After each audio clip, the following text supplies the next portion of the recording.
Bonjour chers élèves, je vais vous présenter aujourd'hui une séance de sciences de la vie de la Terre destinée aux élèves de la deuxième année du baccalauréat, option sciences mathématiques A. Cette séance est en rapport avec la génétique humaine. En introduction, la génétique humaine est une branche de la génétique qui s'intéresse à l'étude de la transmission des caractères héréditaires chez l'homme au cours des générations.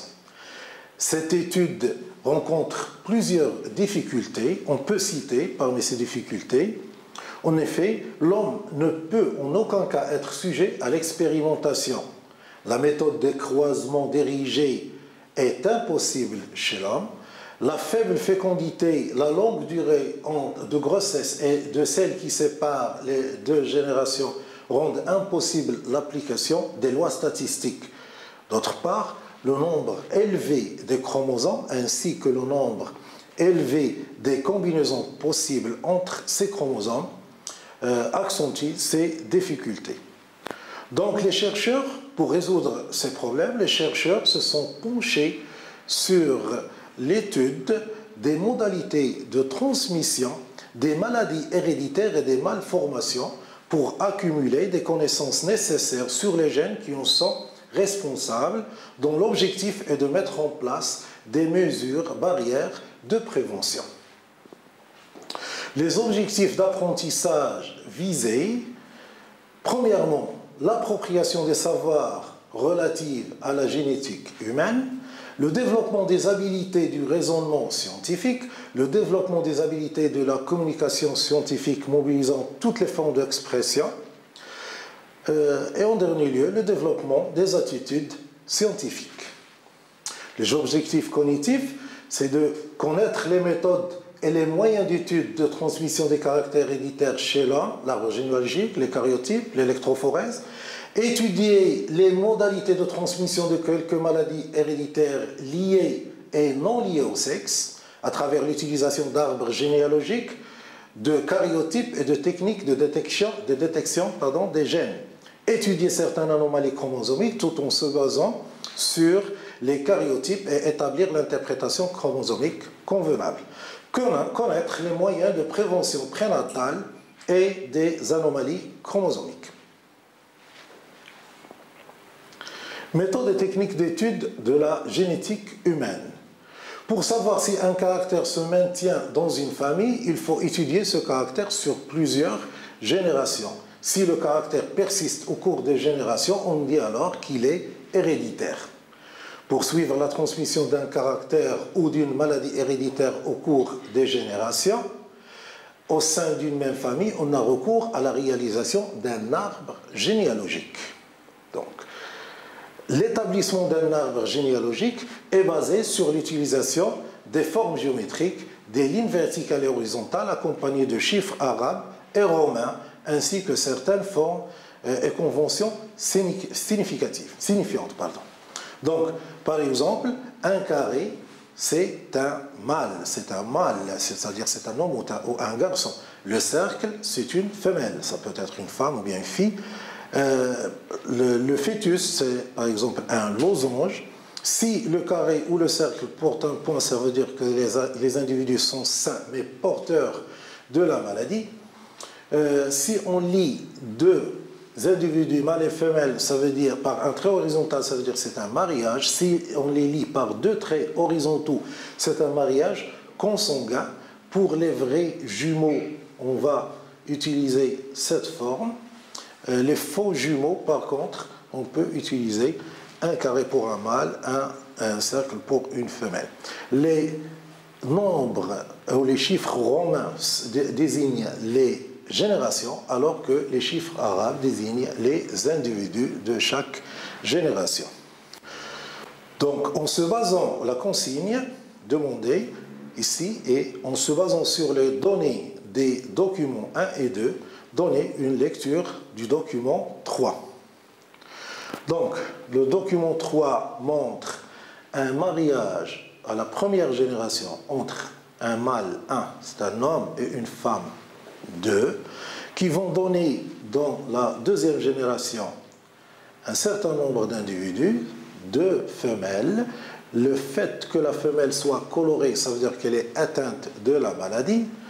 Le mâle 4 coloré, ça veut dire qu'elle est lui aussi atteinte de la maladie. La femelle 5, elle est saine.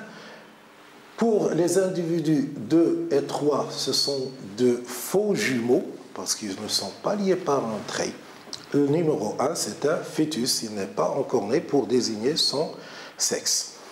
La femelle 6 va se marier à l'homme numéro 7, qui est sain, et ils vont donner dans leur descendance, dans la génération 3, 3 individus, un mâle 1 qui est atteint, et 2 femelles, 2 filles, 2 et 3 qui sont saines. Donc, importance de l'étude des arbres généalogiques préacquis. Généralement, le gène se présente sous 2 versions. L'allèle normal, qui peut être dominant, grand N, on le symbolise par la lettre grand N, ou récessif petit n, et l'allèle mutant, responsable de la maladie, dit allèle morbide, il peut lui aussi être dominant, grand M, ou récessif petit n. Consigne, en exploitant les données de chaque arbre généalogique ci-dessous, déduire la dominance ou la récessivité de l'allèle morbide. Dans le premier arbre généalogique, on a 2 parents sains qui vont donner dans la descendance une fille malade. Si les 2 parents sains et la maladie apparaît dans la descendance, ça veut dire que l'allèle morbide est récessif, parce qu'il apparaît dans la descendance et n'apparaît pas chez les parents. Pour le deuxième arbre généalogique, les 2 parents sont atteints, mais la maladie n'apparaît pas chez les enfants. Ça veut dire que l'allèle morbide est dominant. Pour le troisième arbre généalogique, on a chaque individu malade provient d'un des parents malades. Donc dans ce cas, on dit que l'allèle est dominant aussi. On va voir maintenant une deuxième importance de l'étude des arbres généalogiques. En effet, l'étude des arbres généalogiques permet de déterminer le chromosome qui porte l'allèle responsable de la maladie. On prend par exemple l'arbre généalogique suivant. La maladie se manifeste chez les mâles uniquement, seuls les mâles sont atteints, donc le gène étudié, il est porté par un chromosome sexuel. Il est lié au sexe, soit X ou bien Y. On remarque aussi que le père, pour un individu donné, le père et les garçons sont aussi atteints, ils sont obligatoirement malades. Donc on va conclure que l'allèle morbide est porté par le chromosome Y.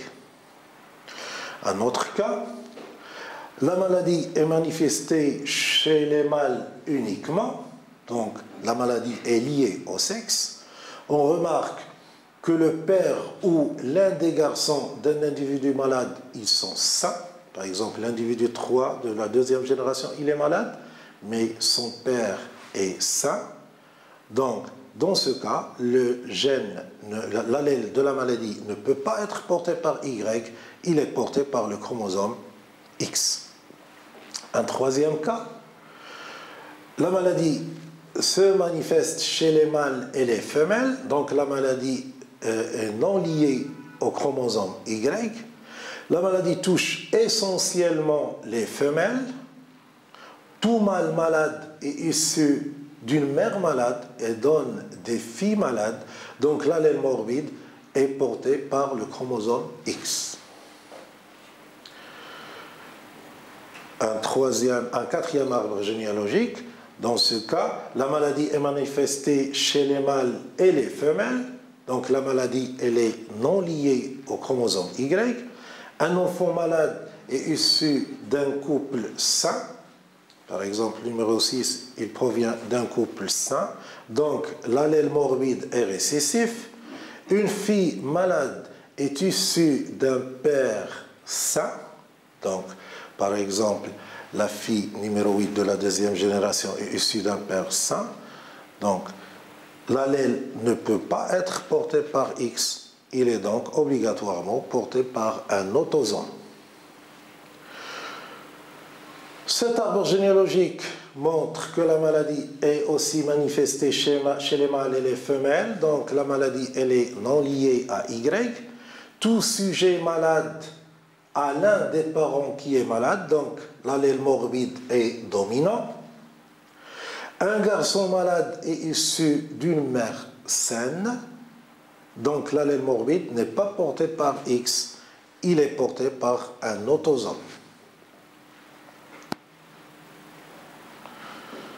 Donc, en conclusion, si la maladie est manifestée chez les mâles essentiellement, et si le père et les garçons d'un sujet malade sont obligatoirement malades, donc l'allèle morbide est porté par le chromosome Y. Si la maladie touche les mâles essentiellement, mais le père ou l'un des garçons d'un sujet malade se trouve sain, donc l'allèle morbide ne peut pas être porté par Y, il est porté par X. Si la maladie touche les mâles et les femelles, et dans le cas d'un allèle morbide récessif, si toutes les filles malades sont issues d'un père malade, donc l'allèle morbide est porté par le chromosome X.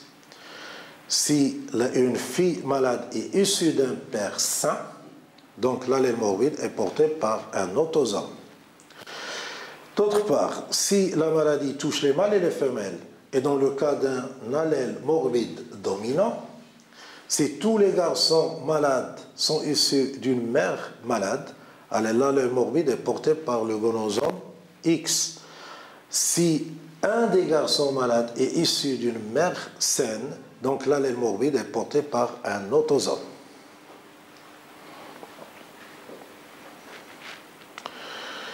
Donc, les méthodes et techniques d'étude de la génétique humaine, on va voir la deuxième méthode d'étude, c'est celle qui se base sur le karyotype.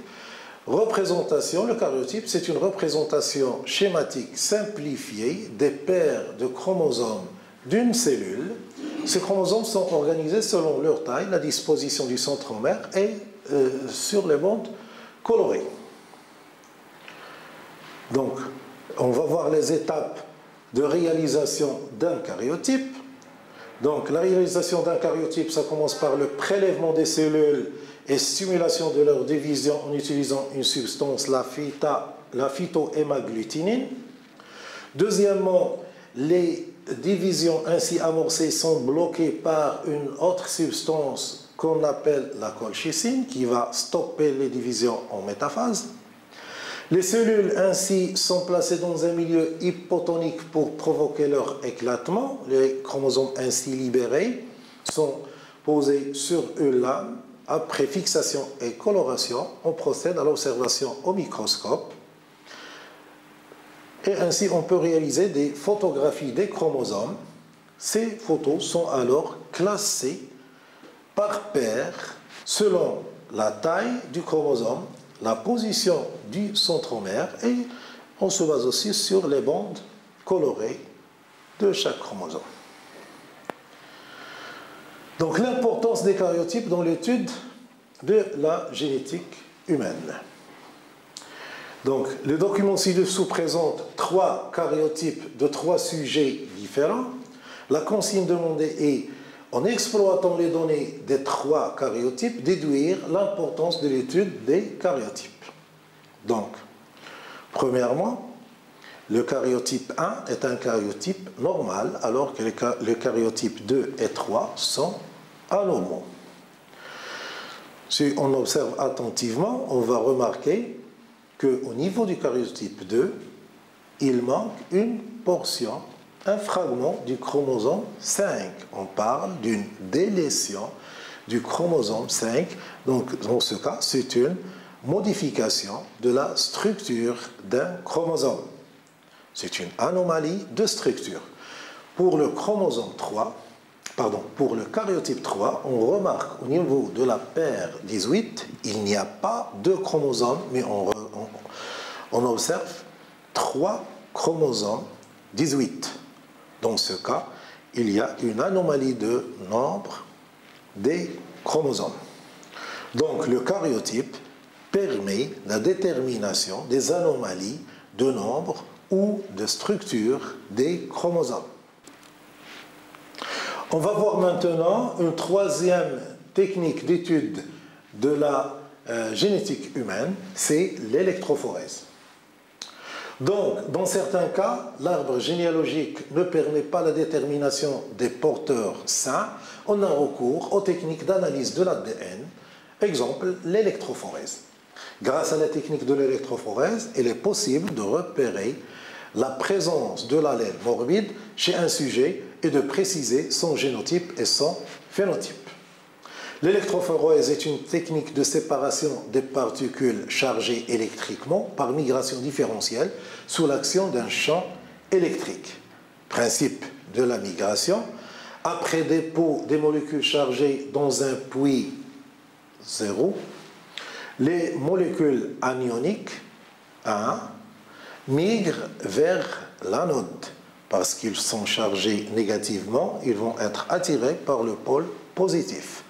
Et les molécules cationiques 2, ils se déplacent vers la cathode. Puisqu'ils sont chargés positivement, ils vont se déplacer vers la cathode. Donc, au milieu basique, la molécule d'ADN se charge négativement. Les charges sont portées par les groupements phosphate des nucléotides.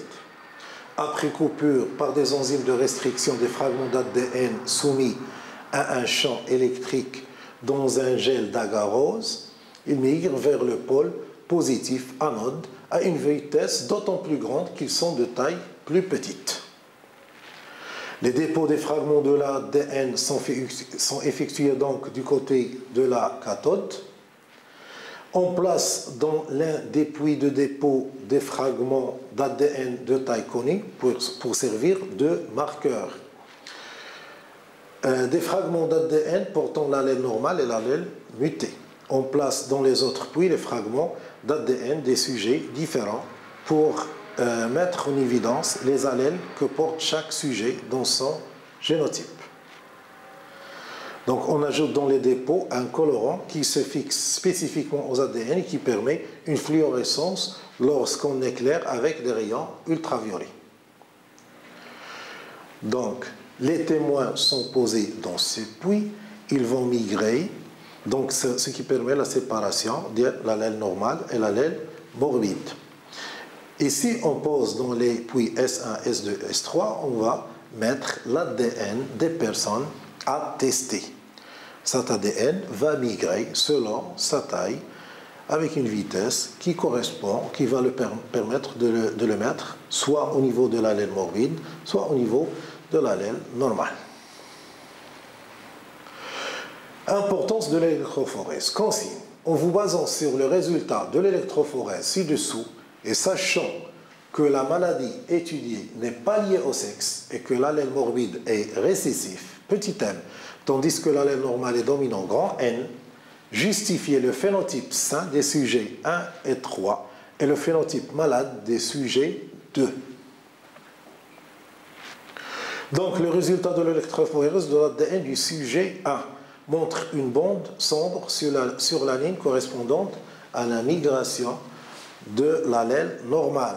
Donc le sujet est homozygote NN, c'est-à-dire qu'il porte deux allèles normal N. Il ne porte pas d'allèle morbide.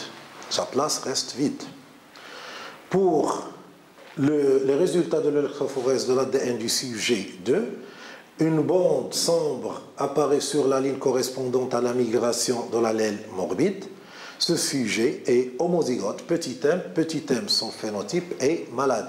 Donc on remarque pour le sujet 2, on a une bande sombre, ça veut dire qu'il porte deux allèles morbides en même temps.